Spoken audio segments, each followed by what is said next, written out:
7월 26일 수요일 새벽 기도회를 시작하겠습니다. 사도신경을 고백하시고 찬송가 536장을 부르신 후에 하나님의 말씀을 함께 나누겠습니다. 오늘 하나님께서 저희에게 주신 말씀은 사도행전 15장 1절부터 11절까지의 말씀입니다. 어떤 사람들이 유대로부터 내려와서 형제들을 가르치되 너희가 모세의 법대로 할례를 받지 아니하면 능히 구원을 받지 못하리라 하니 바울 및 바나바와 그들 사이에 적지 아니한 다툼과 변론이 일어난지라. 형제들이 이 문제에 대하여 바울과 바나바와 및 그 중에 몇 사람을 예루살렘에 있는 사도와 장로들에게 보내기로 작정하니라. 그들이 교회의 전송을 받고 베니게와 사마리아로 다니며 이방인들이 주께 돌아온 일을 말하여 형제들을 다 크게 기쁘게 하더라. 예루살렘에 이르러 교회와 사도와 장로들에게 영접을 받고 그 하나님이 자기들과 함께 계셔 행하신 모든 일을 말하며 바리새파 중에 어떤 믿는 사람들이 일어나 말하되 이방인에게 할례를 행하고 모세의 율법을 지키라 명하는 것이 마땅하다 하니라.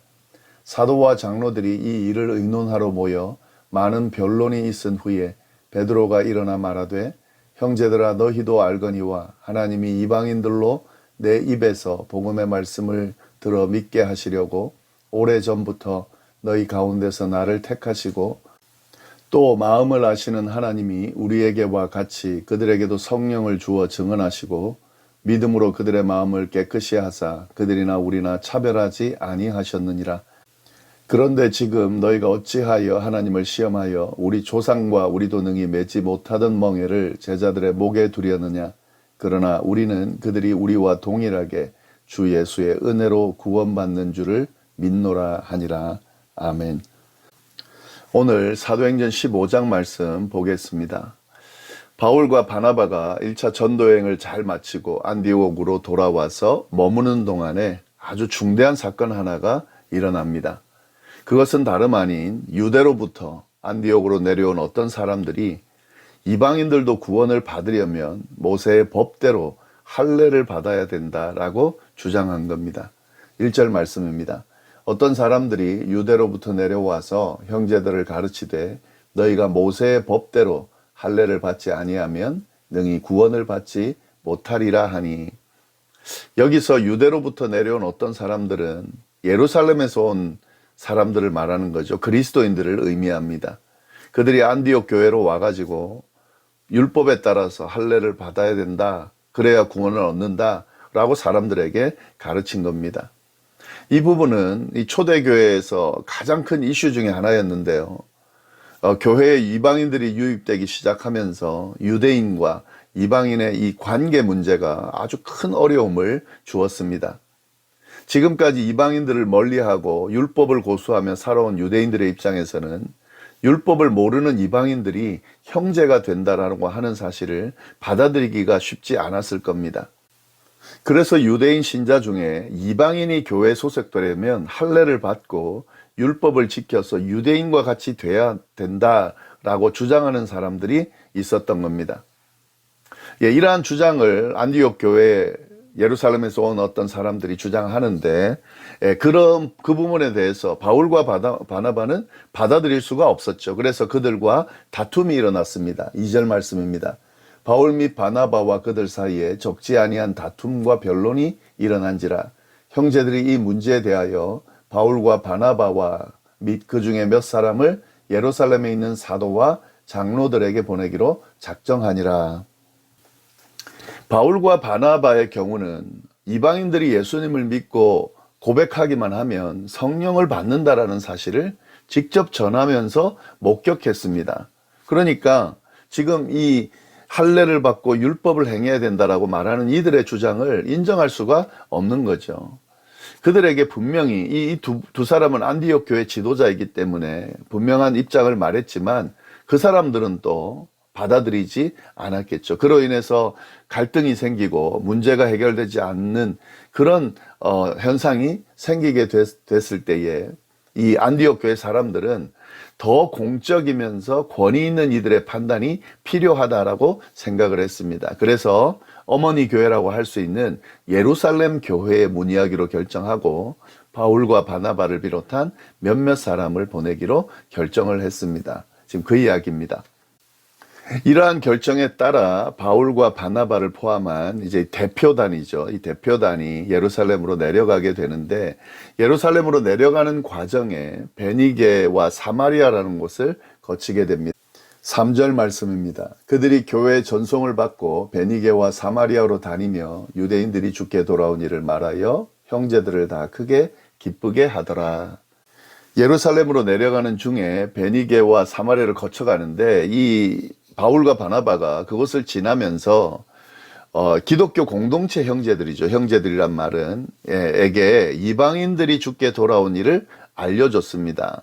그러니까 자기네들이 경험한 걸 알려줬다는 거죠. 왜 이 구절이 나오냐면은요, 이 이방인 기독교인들, 지금 특히 베니게나 사마리아는 사마리아인들, 또 이방인들도 같이 많이 살았을 겁니다.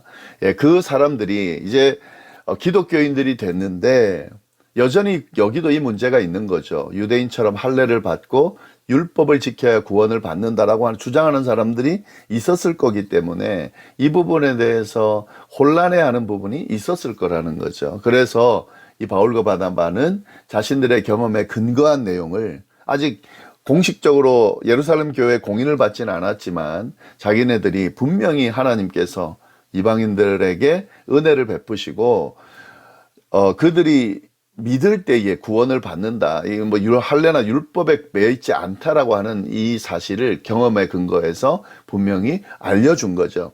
그래서 이 소식을 들은 이방인 그리스도인들이 크게 기쁘게 여겼습니다. 그래서 이 부분에 고민했는데 그에 대해서 명쾌하게 이야기해 주니까 기쁘게 여길 수밖에 없는 거죠. 자, 이렇게 거쳐서 안디옥 교회 대표단들은 예루살렘에 도착을 했습니다. 4절 말씀입니다. 예루살렘에 이르러 교회와 사도와 장로들에게 영접을 받고 하나님이 자기들과 함께 계셔 행하신 모든 일을 말하매. 이제 그들이 도착하니까 예루살렘 교회 지도자들이 환대했다는 거죠.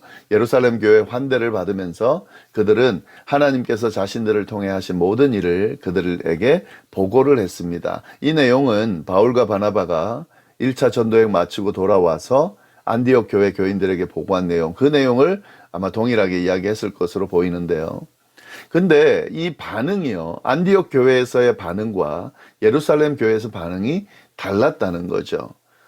이방인 선교에 대한 보고를 듣고 안디옥 교회는 논쟁이 일어났다는 이야기가 없이 다 기뻐했다 그랬습니다.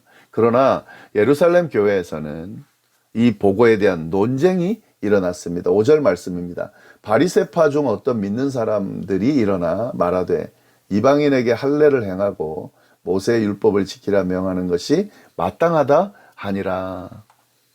바리새파에 속해 있다가 기독교인이 된 사람 이야기하는 거죠. 그 중에 몇몇 사람이 이방인들이 할례를 받아야 되고 모세의 율법을 지키도록 해야 된다는, 기독교인이 되었음에도 불구하고 그렇게 해야 된다 하는 거죠. 특히 이 보고의 내용을 보면 이방인들이 많이 복음을 받아들였다고 돼 있는데 그들이 이 율례 안에서, 그러니까 할례 지키고 율법 지키는 이걸 행함으로써 구원을 얻는다고 해야 된다라고 지금 주장을 한 겁니다.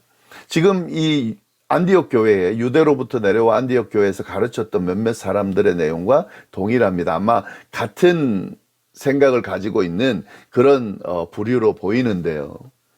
분명히 기독교인이 됐는데 바리새파의 정체성도 유지하면서 그 안에서 신앙생활을 해오던 사람들의 부류인 것으로 보입니다. 그렇기 때문에 그 기준을 가지고 지금 이방인들도 그렇게 해야 된다고 강조하고 있는 거죠. 이러한 이들의 주장은 바울과 바나바의 선교 보고 내용과 굉장히 크게 대립될 수밖에 없는 거죠. 그래서 이 예루살렘 교회 지도자들은 이 문제를 가지고 따로 모여서 의논을 했습니다. 그런데 그 의논하는 과정도 쉽게 합의가 이루어지지 못하고 많은 변론이 오고 갔습니다. 쉽지 않았던 거죠. 그때 베드로가 일어나서 발언을 합니다. 이 발언이 문제를 해결하는 아주 중요한 핵심 내용인데 오늘 본문 안에 있습니다. 먼저 6절부터 9절 말씀 보시면은요, 사도와 장로들이 이 일을 의논하러 모여 많은 변론이 있은 후에 베드로가 일어나 말하되 형제들아 너희도 알거니와 하나님이 이방인들로 내 입에서 복음의 말씀을 들어 믿게 하시려고 오래전부터 너희 가운데서 나를 택하시고 또 마음을 아시는 하나님이 우리에게와 같이 그들에게도 성령을 주어 증언하시고 믿음으로 그들의 마음을 깨끗이 하사 그들이나 우리나 차별하지 아니하셨느니라. 예, 베드로가 지금 이 논란의 여지가 되는 이 부분을 놓고 지금 자신의 의견을 이야기하는 거죠. 먼저 베드로는 이방인 이 전도와 관련해서 자신의 위치가 어떤지를 먼저 설명을 합니다. 그 위치가 뭐냐면 하나님께서 자신을 택했다는 거죠. 그래서 이방인에게 복음을 전하게 하셨다는 거죠. 하나님은 이방인에게도 복음을 전하기를 원하는 마음이 있었는데 그 일을 이루기 위해서 자신을 택하셨다는 거죠. 예, 그게 뭐냐면 이제 앞에 나온 내용이죠. 고넬료에게 자신을 통해 복음을 전한 그 사건을 의미하는 거죠. 예, 자신이 최초로 이방인에게 복음을 전한 사람이다 라고 하는 사실을 지금 드러내는 겁니다. 네, 굉장한 그 권위가 있죠. 베드로는 이 초대교회의 핵심 인물이고 예수님의 수제자이기 때문에 그가 지금 한 행동이나 말들은 굉장히 영향력이 있습니다. 그가 이방인 전도의 최초의 사람이다. 하나님이 그걸 택하셨다. 지금 라고 말하면서 지금 자기가 말하는 이 말이 얼마나 권위가 있는지를 지금 드러내는 겁니다. 물론 빌립에 의해서 이 에디오피아 내시에게 복음이 증거된 거 이게 이방인 전도의 처음이다라고 말하는 사람도 있습니다. 그러나 그가 디아스포라 유대인이었다라고 해석하는 부분을 인정한다면 지금 고넬료가 최초의 이방인이 되는 거죠. 그 복음을 받아들인. 여하튼 베드로는 지금 이 사실을 이야기하면서 그 사실에 근거해서 뭐라고 이야기하냐면 하나님께서 유대인들 우리들에게 하셨던 것과 똑같이 이방인들도 받으시더라는 거죠. 그리고 그들이 믿음을 가지고 예수를 받아들였을 때에 성령을 내려주셨다는 사실을 경험했다는 거죠. 이걸 또 이야기를 하는 거죠. 그래서 하나님께서는 이방인들도 차별을 두지 않고 받으셨다는 사실을 자기가 경험했고 이 부분을 지금 주장하고 있는 겁니다. 그러니까 바울과 바나바의 경험에 근거하지 않아도 그들의 주장이 아니어도 이미 베드로 자신을 통해서 이방인의 구원에 대해서 하나님의 뜻이 드러나 있다라고 지금 주장을 하는 겁니다.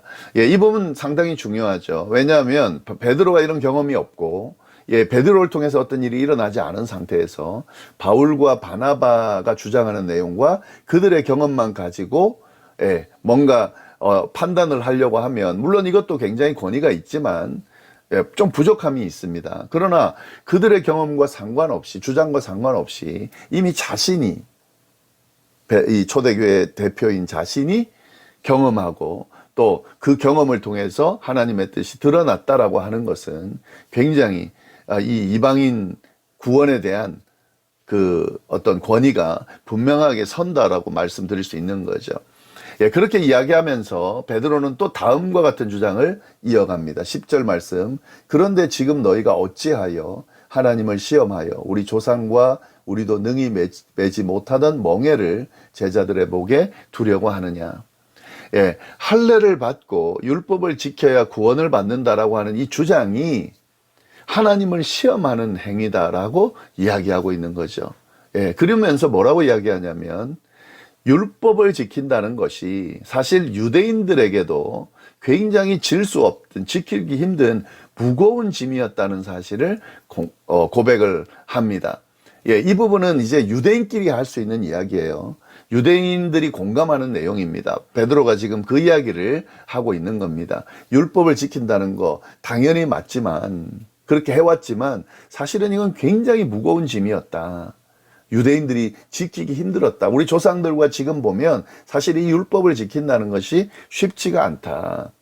그런데 이게 구원의 조건이 된다? 이거는 말이 안 된다는 거죠. 자신들도 준수하지 못했던 무거운 율법의 짐을 이방인들이 지키도록 강요하는 것은 하나님의 뜻이 아니라는 거죠. 하나님의 뜻이 아닌 정도가 아니라 하나님을 시험하는 행위다라고 굉장히 논리적이면서 설득력 있게 이야기하고 있습니다. 그러면서 이제 결론을 내리죠. 11절 말씀입니다. 그러나 우리는 그들이 우리와 동일하게 주 예수의 은혜로 구원받는 줄을 믿노라 하니라.